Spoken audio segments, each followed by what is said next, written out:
Donc on a A2, c'est le conjugué de A1, d'accord?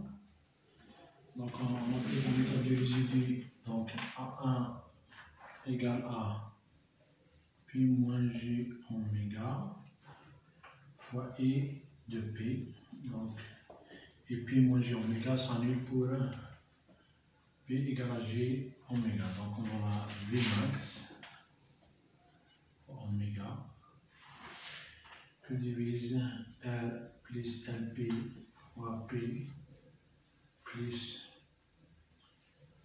G oméga pour P égale à G oméga.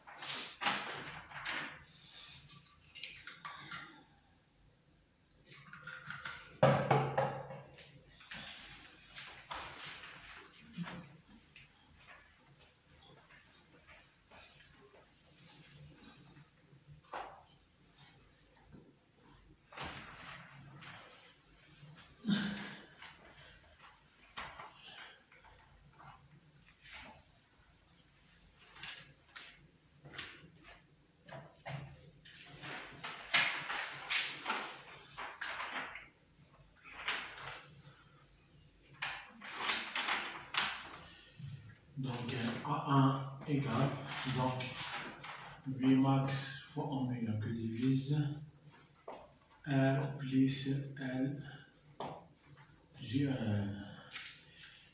oméga fois 2 G oméga. D'accord? Donc est égal à V max oméga. Donc on peut simplifier oméga avec ce oméga là. D'accord? Donc G, donc on va faire entre G, donc RG, G fois G ça fait G au carré ça fait moins 1, moins L oméga plus J R. Donc le A2 automatiquement égal à A1 étoile. Donc le conjugué de ça c'est V max sur 2 moins L oméga moins J fois R. Donc ça veut dire qu'on peut faire sauter le moins, donc c'est moins V max sur 2 L oméga plus J fois R. Donc le A3 donc égal à R plus LP que multiplie I de P. Donc, et R plus LP s'annule pour P égale à moins R sur L. Donc, on aura V max oméga que divise P au carré plus oméga carré pour P égale à moins R sur L. Donc, A3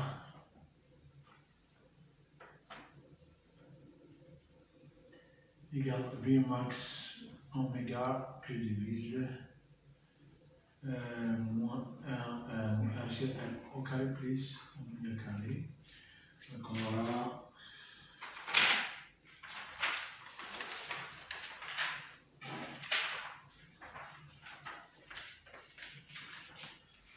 donc V max oméga de L au carré fois L au carré plus L oméga le tout au carré. Donc ça égale à L fois V max de L oméga que divise le module de Z, c'est bien sinus, et sur le module de Z. D'accord? Donc avec module de Z, c'est bien la racine de R au carré plus L oméga au carré. Et sinus phi, c'est L oméga que divise le module de Z. Donc, on applique la transformée inverse sur ça.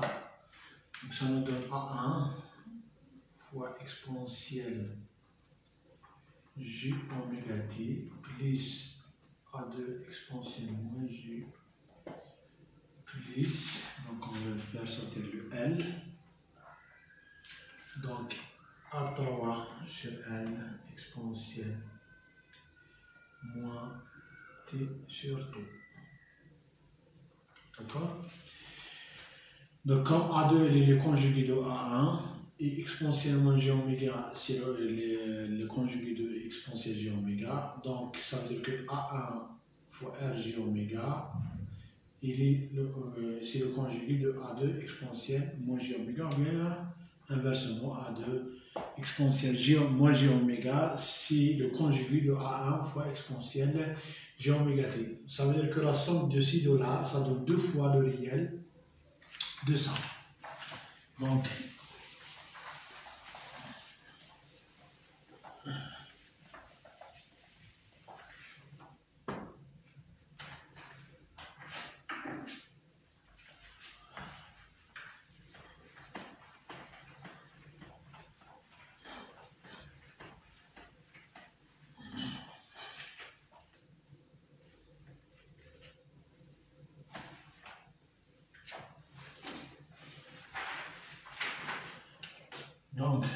comme A2 c'est le conjugué de A1 et exponentielle moins J oméga t c'est le conjugué de exponentielle J oméga t. D'accord? Donc, la somme de deux nombres conjugués, nombres complexes conjugués, c'est bien 2 fois le réel de A1 exponentielle moins J oméga t. Donc ça c'est l'inverse, donc exponentielle J oméga t plus A3 sur L exponentielle moins T sur tau. D'accord? On dit que avec tau égale L sur R. D'accord? Donc A1 exponentielle J oméga t, c'est bien donc le V max sur donc 1 sur 2 moins multiplié moins L oméga plus J L. Exponentielle J oméga t, c'est bien le cosinus oméga t plus J sinus oméga t. Donc ce qui nous intéresse, c'est la partie réelle. Donc la partie réelle de ça,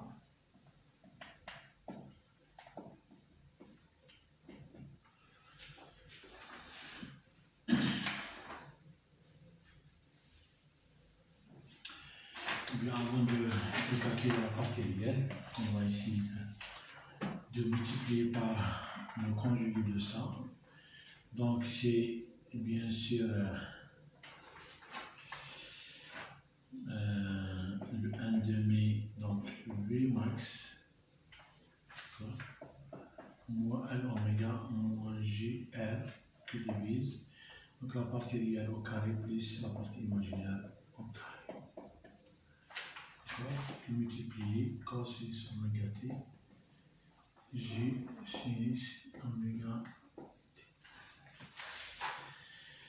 Donc la partie réelle maintenant de 1 exponentielle moins J oméga t, donc égal à moins donc 1 demi le V max, donc ça c'est le module de Z au carré. Donc la partie réelle ça sera L oméga fois cosinus.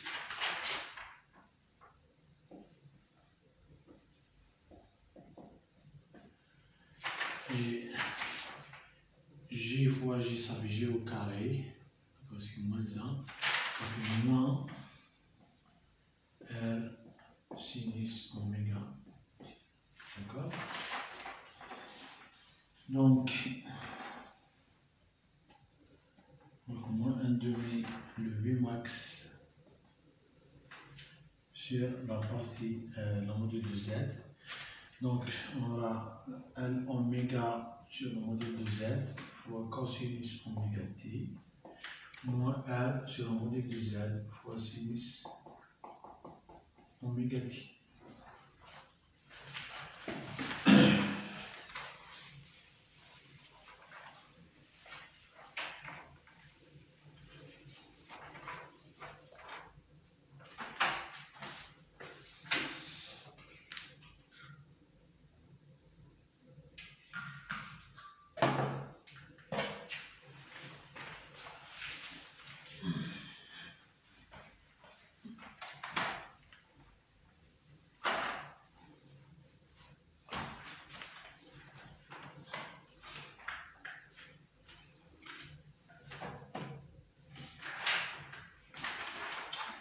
Donc on a sinus phi si L oméga sur le module de Z, cos phi si bien R sur le module de Z. Pourquoi? Parce qu'on a la construction du filial c'est ça. D'accord? Donc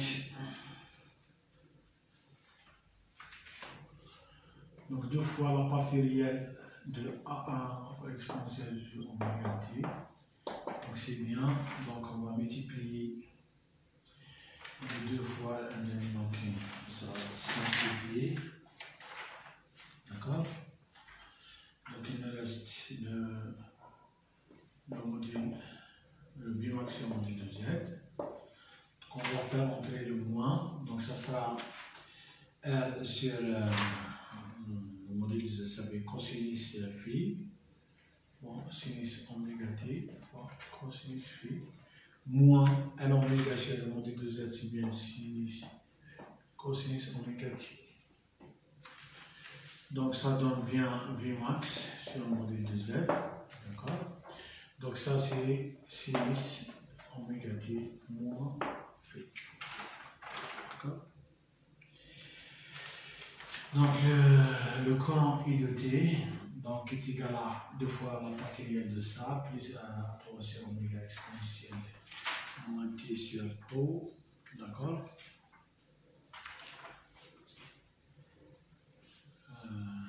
Et A3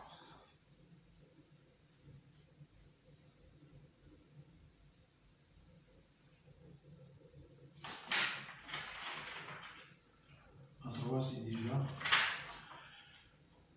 calculé. Donc c'est Vmax sur le module de Z fois sinus moins phi plus A3 c'est bien le L fois Vmax sur le module de Z fois sinus phi exponentielle moins T sur tau. Donc on divise L. Donc L se simplifie avec L. Donc on a égal à Vmax sur le module de Z sinus phi exponentielle moins T sur tau plus Vmax sur le module de Z sinus oméga t moins phi. D'accord? Donc on trouve le même résultat. Donc le même résultat. D'accord? Donc le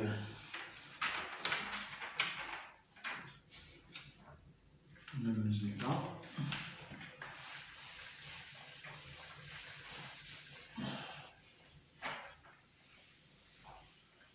On passe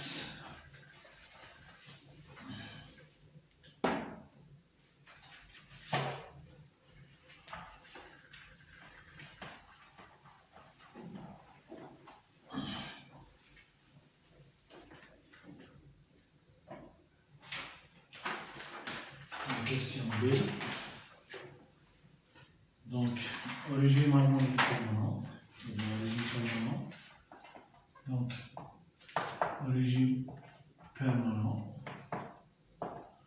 Donc, T tombe vers plus le P. Ça donne suffisamment de temps pour notre circuit. Donc, l'exponentielle multiplie tout, ça tombe vers 0. Donc, il ne reste que le courant égal Vmax sur le module de Z fois sinus oméga t moins V qui est égal à Emax sinus oméga t moins V, d'accord, avec Emax si bien Vmax sur le module de Z, d'accord. Donc le courant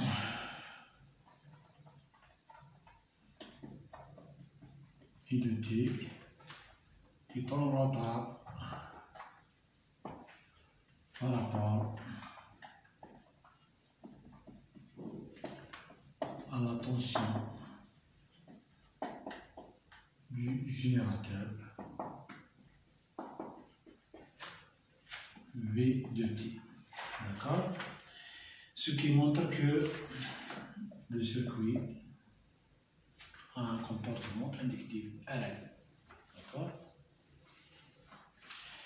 Donc si on fait la construction de Fresnel, donc la construction de Fresnel,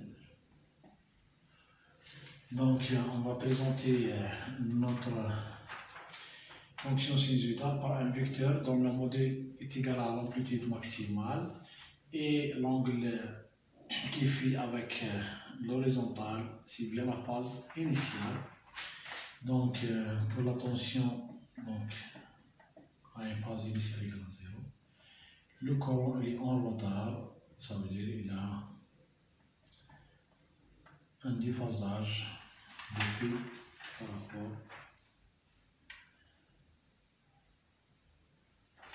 au vecteur qui présente la tension. Donc l'amplitude de cet vecteur égale à Vmax et celui du courant égale à E max, d'accord. Donc si on utilise normalement la notation complexe, donc on retrouve le même résultat, d'accord.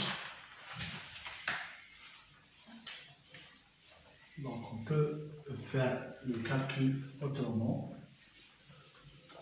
d'accord, dans le cas de régime harmonique permanent, donc en utilisant la notation complexe, d'accord.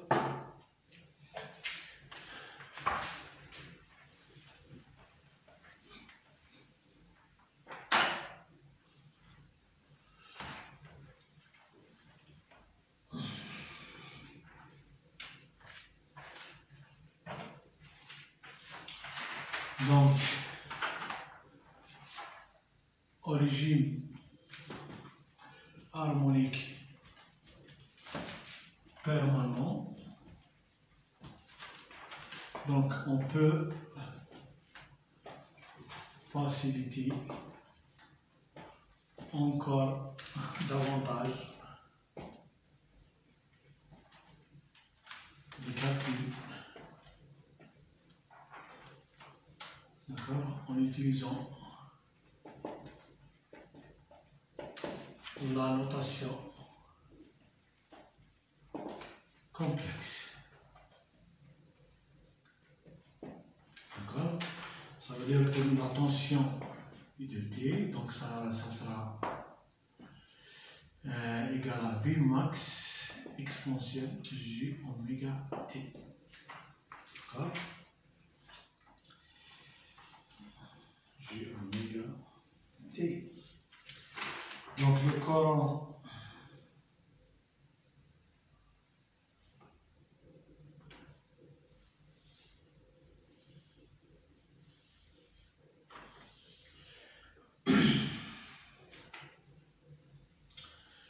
donc V de T égale à Z fois I de T, d'accord. Donc avec Z c'est bien R plus J L oméga, d'accord. On peut écrire aussi Z égale au module de Z, J phi, D'accord? Le module de Z égale la racine carrée de R carré plus N oméga de tout le carré. Et le déphasage fait, c'est arc tangente la partie réelle sur la partie imaginaire. D'accord? Donc, le courant I, dans ce cas, égale à V de T que divise Z. Donc, V, c'est V max exponentielle G oméga T. Que divise Z, c'est V normal de Z par exponentielle. J'ai fait, donc on trouve V de Z. V max que divise le module de Z par exponentielle G oméga T moins V. D'accord? Et donc on peut noter ça. C'est le courant max. D'accord? C'est-à-dire pour une tension qui est égale à sinus V max sinus oméga T. Donc on trouve le courant égal à kiff kiff. Donc si V de T égale à V max sinus oméga T, le courant égale V max sur le module de Z. Encore fois sinus oméga T moins V. D'accord? Vous remarquez ici qu'on trouve le même résultat. Des ornementations complexes, donc le même résultat avec moins de calcul. D'accord?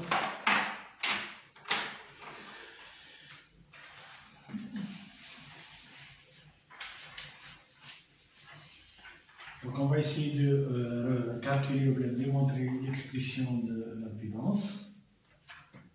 L'expression de l'impédance.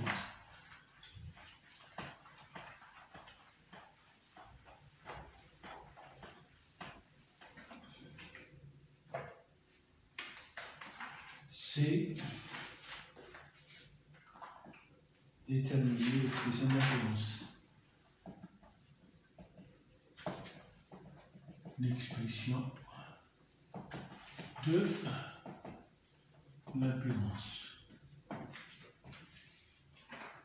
D'accord? Donc on a la loi des mailles V de T égale à R I de T plus L dI sur dt. D'accord?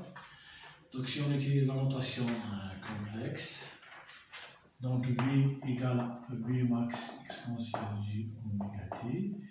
Donc le courant I de T sera égal à I max exponentielle J oméga T moins phi. D'accord? Donc la dérivée du courant par rapport au temps égale à I max. Donc on dérive ça, ça donne J oméga fois exponentielle J oméga T moins phi. D'accord? I max fois exponentielle, c'est bien I. D'accord? Donc on remplace ça dans l'équation. Donc V de T égale à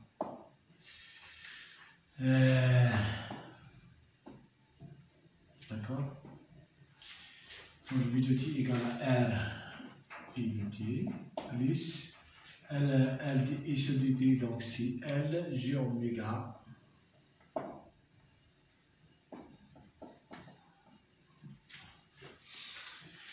donc est égal à R plus J L oméga donc fois le courant I de T. D'accord? Donc on a V égale à Z fois, donc ça veut dire que Z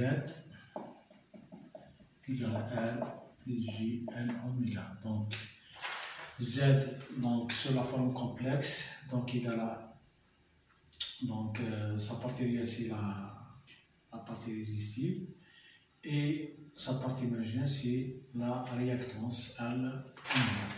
Donc on peut présenter, on fait une construction définitive, donc R à l'oméga c'est la partie imaginaire et donc c'est le module de Z, d'accord, avec le module de Z, c'est bien la racine carrée de L au carré, ici au carré, en oméga au carré. Donc on passe à l'étude de énergétique du circuit au régime harmonique permanent.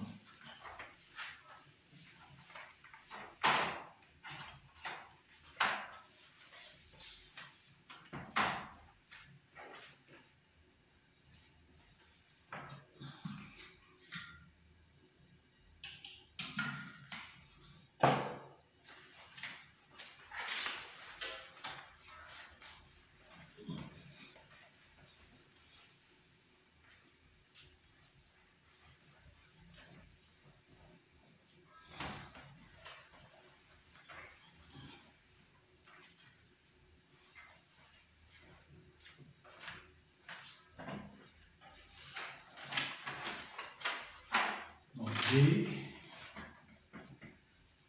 étude énergétique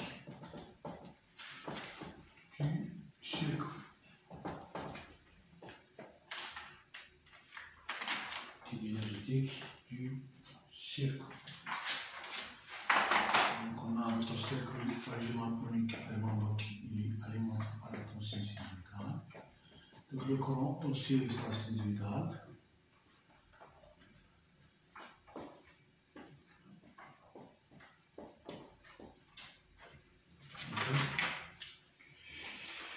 Donc, la loi du Maille nous donne D égale à RI plus LI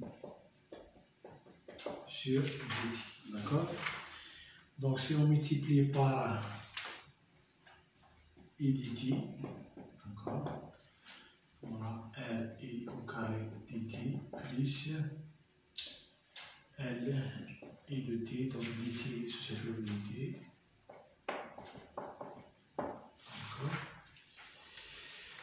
Donc ça c'est bien DE générateur.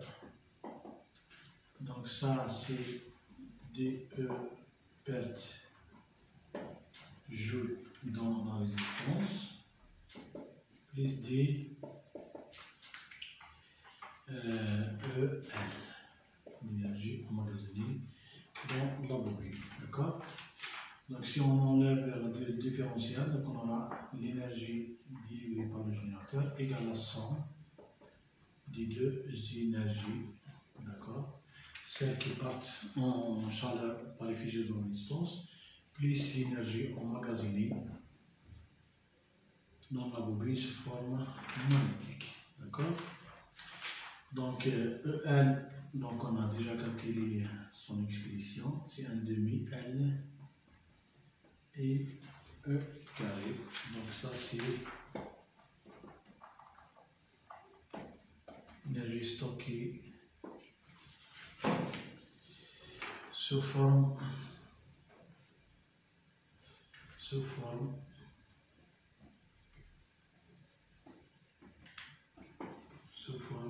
magnétique dans la bobine.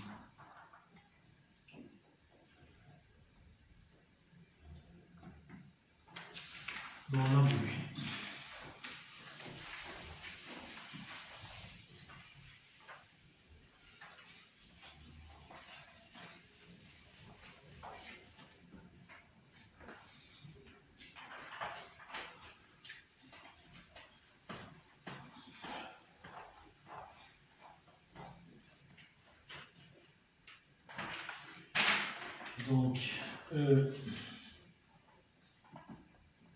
PG, donc égale l'intégrale de 0 à t de R et au carré dt. Donc ça c'est l'énergie perdue sous forme de chaleur dans la résistance par UP joule. Donc on dit que c'est une énergie perdue parce qu'on ne revient plus ou bien jamais en énergie électrique. D'accord? Donc l'énergie du générateur bien dérivée par le générateur égale l'intégrale de 0 à t. Donc V et dt. D'accord? Ça c'est l'énergie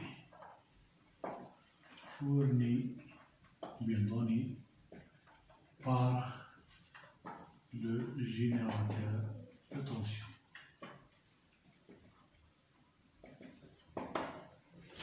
D'accord? Donc, ça, de point de vue énergétique, donc l'énergie donnée est fournie par le générateur. Donc, se divise en deux parties. Une première partie, donc, perdue sous forme de chaleur dans la résistance, et une autre stockée sous forme magnétique dans la bobine. D'accord? Maintenant, si on parle de la puissance, donc si on parle de la puissance, lorsqu'on dit puissance, ça veut dire qu'on a une variation d'une énergie. Lorsqu'on dit une puissance, ça veut dire qu'il y aura un travail effectué. D'accord?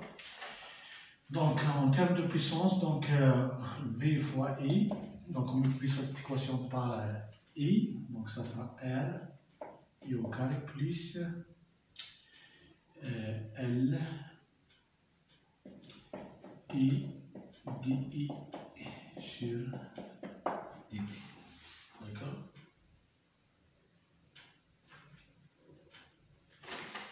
Donc, on aura la puissance du générateur, c'est bien la puissance de la résistance plus la puissance de l'inductance. D'accord?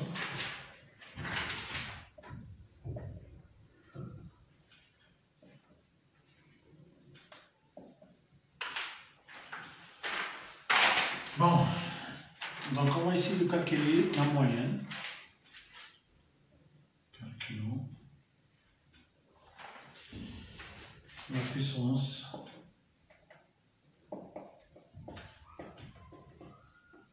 moyenne. Donc la puissance moyenne du générateur égale bien la puissance moyenne dans la résistance, donc inserter l'intégrale de 0 R I au carré dt plus